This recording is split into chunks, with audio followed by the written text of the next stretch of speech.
Et selon les Nations Unies, 80 000 personnes ont fui Rafah depuis le 6 mai, date du début de l'offensive israélienne sur cette ville frontalière. Dans ce contexte, les organisations humanitaires appellent au cessez-le-feu. Elles ont tenu une conférence de presse. Valérie Ferrand, notre correspondante à Al-Quds, nous résume la situation.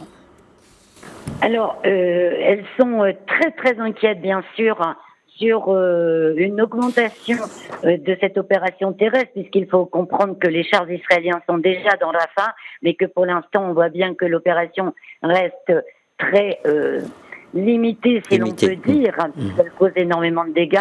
Et donc, les organisations humanitaires internationales font régulièrement des conférences de presse en ligne.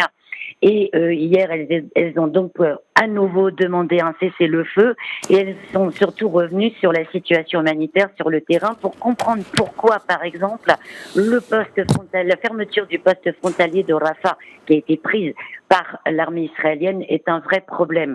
Il faut se rappeler l'histoire au début avril, quand Israël, donc les missiles israéliens ont tué 7 employés de la World Central Kitchen.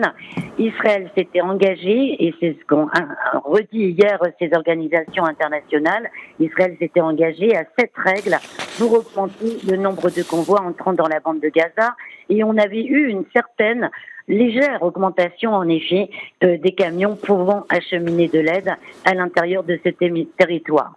Avec la fermeture du point de passage de Rafah, eh bien la catastrophe retombe. On est pratiquement retombé à zéro en fait. Israël, depuis 7 mois, poursuit donc sa politique officielle de priver les Gazaouis d'eau, d'électricité, de nourriture. Donc 7 mois plus tard, après la mise en place de cette politique officielle, la famine est très grave dans la région nord de la bande de Gaza. Et selon les organisations internationales, elle est en train de s'étendre inévitablement